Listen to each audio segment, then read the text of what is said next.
Kenya's presidential candidate, former Prime Minister Raila Odinga, has rejected the declaration of William Ruto as the winner of last week's election. Odinga says that the Commission Chairperson, Wafula Chebukati, acted unilaterally in announcing Ruto as winner and that the tallying process was marred by illegalities. Odinga now says that he will pursue all legal means available to overturn the declaration. The chairperson of the commission on Monday declared Ruto the winner of the polls with 50.49% against Odinga's 48.85% of the votes cast. Sarah Kimani is our correspondent in Nairobi.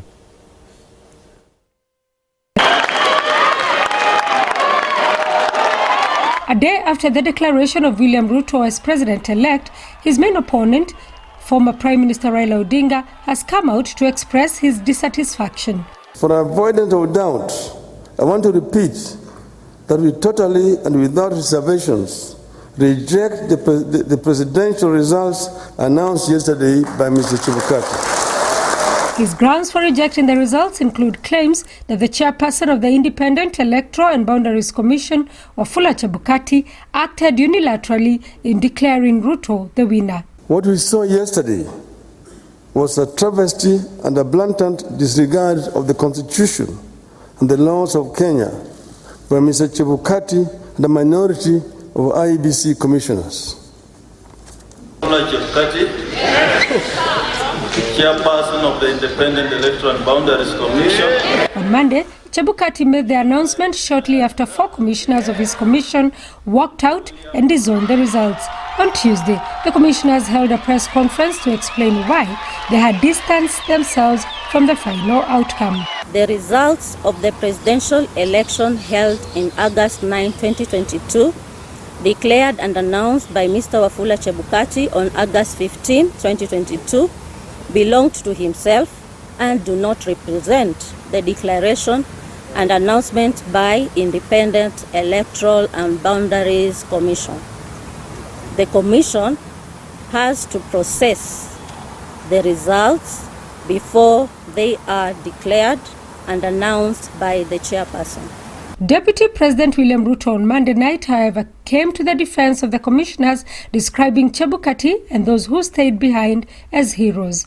Every Kenyan, irrespective of what side they support, agree that the conduct of the IEBC in this election was phenomenal. The returning officer for the presidential election is the chairman of the IEBC, Wafula Chebukati, in this case. And Wafula Chebukati has discharged his constitutional responsibility and declared the results of the presidential election. Any person with issues about this election, they know what to do. It will not be the first time. We are a democratic country. We have built robust institutions that can undertake the resolution of any issue if anybody has. Odinga will now be moving to court to seek legal redress, just like he did in 2013 and 2017. In 2017, the Supreme Court overturned President Uhuru Kenyatta's win over what it termed as illegalities and irregularities and ordered a fresh poll, which Odinga boycotted. The figures announced by Mr. Chebukati are null and void and must be quashed by a court of law.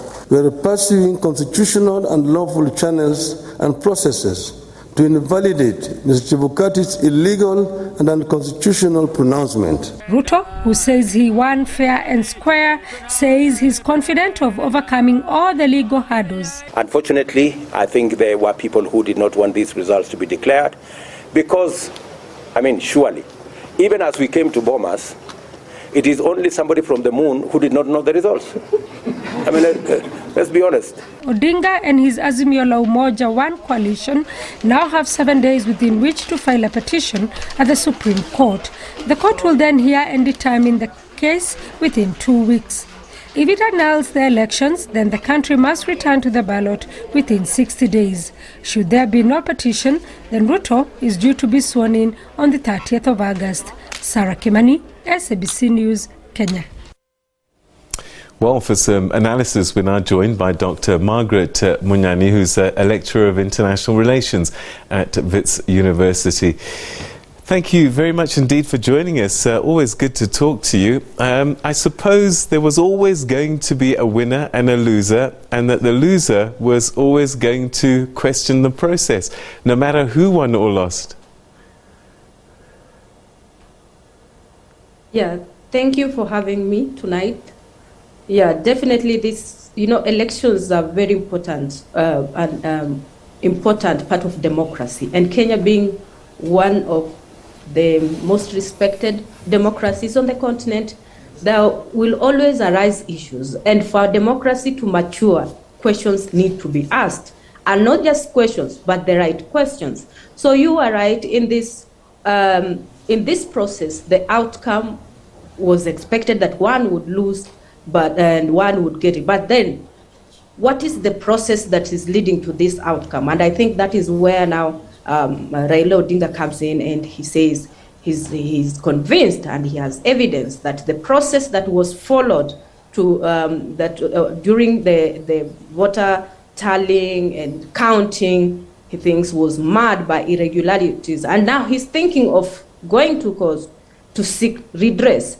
It might look, for some people support it and say, okay, let's just get over it. But again, like I say, for a democracy to mature, it's a painful process. So this is going to be a costly process.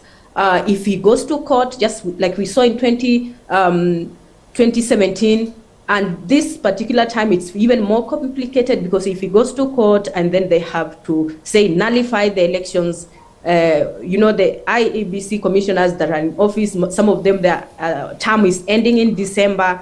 It means they'll have to reconstitute that commission, and so many things will happen, and probably it will take longer to even to go to elections. That is just a hypothetical case. But again, yes, like you say, the issue here is the process. Because initially we used to have a bigger issue just that led to the 2007 elections was the structure. The structures were never there. And so after the promulgation of the 2010 constitution, at least the judiciary was strengthened such that the decision of the IEBC is not the final, the electoral commission, such that someone could move now to court and seek redress. And that is what is happening right now. All right, so, it's a big red flag, isn't it, if the majority of commissioners on an electoral commission say that their chairperson is acting unilaterally. Whatever the outcome, it is a problem when the public has to navigate a split decision with a majority view is saying that these election results don't make sense.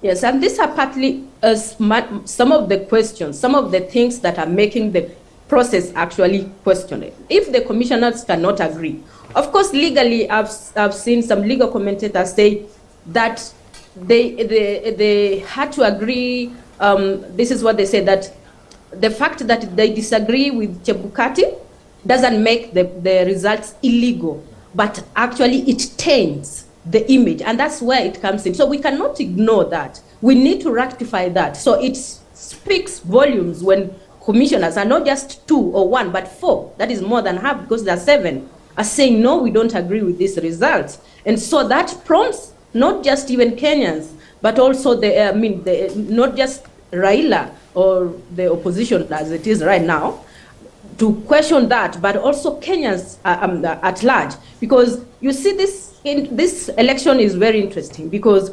the president-elect had 7.1 million votes. The opposition leader, quote unquote, has 6.9 thereabout. So it means for every one Kenyan that is celebrated, there is one other Kenyan that is crying or hurting. So, and there are a lot of things that would have changed if the results were otherwise. There are certain stereotypes about Raila himself, like the Raila supporters think that if he won, it would have meant so many things. One, it would have broken that tribal hegemony, where now this is the 5th president, and we are only getting these presidents from the 2 tribes, the Kikuyus and the Kalenjin. So they keep like passing the presidents from one tribe to the other. So a Raila president would have broken that hegemony, and at least given hope to these other communities, and as more so not so popular communities in Kenya. They would have hope that they can even clinch that top seat. But it looks now like this tribal hegemony of these 2 populist groups is being crystallized by this particular election. President-elect Ruto was at pains to say that this election was campaigned about and voted on issues. Do you buy that? Yeah, that is really a very tricky question. I want to believe, if you look at historically the Kenyan politics by nature is normally shaped by a particular context, and the biggest context historically is within the ethnicity. Politicians have this, can I call it a habit of drawing onto a negative ethnicity to get to ascend to power. They take advantage of the socio-economic inequalities and package them as tribal grievances and use them to propel themselves to power. But again, there is very specific contexts that have defined every election. Like if you go back in 2013, it was about tyranny of numbers. Like these 2 populist groups can come together and clinch power. In 2017, then the narrative changed a bit. And then now, what we see in 2022, you saw Ruto now come up with a different discourse of the hustlers. So trying to identify himself with the low class, I mean the poor people, like it was like hustlers versus the dynasty. So his role is to bring down the dynasties. And I think his election now, and him and their supporters now agree that, yeah, now at least the people who don't belong to dynasties, the hustlers, now have it at the end of the day. But if we can't tell now, because you know what elections do? There is right now, after the results, there is that little optimism that is sparking right now. It's mostly emotional, but it's only time that will tell whether this elections was about issues. And if history is anything to go by, or if we go by history, we know this is just normally one of those exercises, a formality. Yeah. Yes, am I saying that there's nothing completely that will happen? No. The changes are very gradual and incremental. So we don't expect an overhaul of anything, that all of a sudden now even the fuel prices will be at 70 Kenya shillings. Now everyone will get jobs. No, there's just going to be what we have seen. Sometimes the economy nosedives, like what we saw under Uhuru and DP Ruto himself, the borrowing of excessive loans, under their regime, and they were criticized heavily for that. But again, there were other things that came out of their tenure in office, like the infrastructural development is on another level. We can agree on that. All right. So I know that this isn't a fair yardstick, but when we look at other countries, one of the things that we see that's been consistent is when there's a drop-off in the voter participation, it's almost directly proportional to the maturity of the democracy. And it seems as if people start stepping back, and we're seeing this drop-off happening in Kenya, and young people not showing up. Does this mean that Kenya's democracy is maturing, and that maybe generational issues are coming up much, much more than the tribal story that we were talking about? Yes, so yeah, there is a report I was reading today about this, about politics and governance on the continent. And this was captured very well in the report, and it says that what is happening on the continent is that the young people are kept in this perpetual spot where they say you will be future leaders. But so, like since I became of age to vote, Ruto was in politics, Raila was in politics. And I'm really getting old, honestly. and these people are the same over and over. So the script isn't changing much. We make 2 steps ahead, 1 step ahead, two steps back. And that is what is making the youth really discouraged by this whole thing. Because the expectation was that the IEBC would register at least 7 or 6.5 million new voters. But they only managed 2.5. And this is because of the apathy from the youth. They have seen this regime, the way the regimes change, and nothing happens. They remain the jobless, there are no jobs, the negative ethnicity. People have gone to universities, they have their degrees, but when you knock to the door, it's about whom do you know. So when these things continually happen, people say, okay, what is going to change anyway? It's like we are just being used, the election is just a formality. And especially what happened in 2017, when all this was put out in the news and the evidence was tabled on the table, was put on the table, and you just imagine that you woke up very early in the morning, yet someone else had decided they will become a leader and force their leadership onto you. So there is that, the young people are not seeing that elections or leadership or the leadership they're experiencing on the continent is hopeful. It's not visionary. It's not giving them that hope. It's not creating opportunities for them. And that is where they're getting discouraged, or that is where the voter apathy is coming in.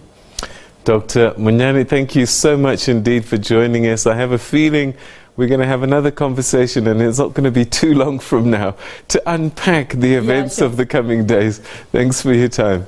Okay. All right, so there you have it, Kenya.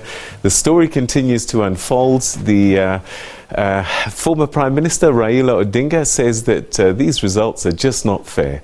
The Election Commission itself split. The winner says, I won, Kenya won, and we'll see what happens. But the courts ultimately probably are the ones that are going to decide. Stay with us, you're watching The Globe. Still to come, the DRC and South Africa's role in the peacekeeping mission there has the International Relations Minister concerned.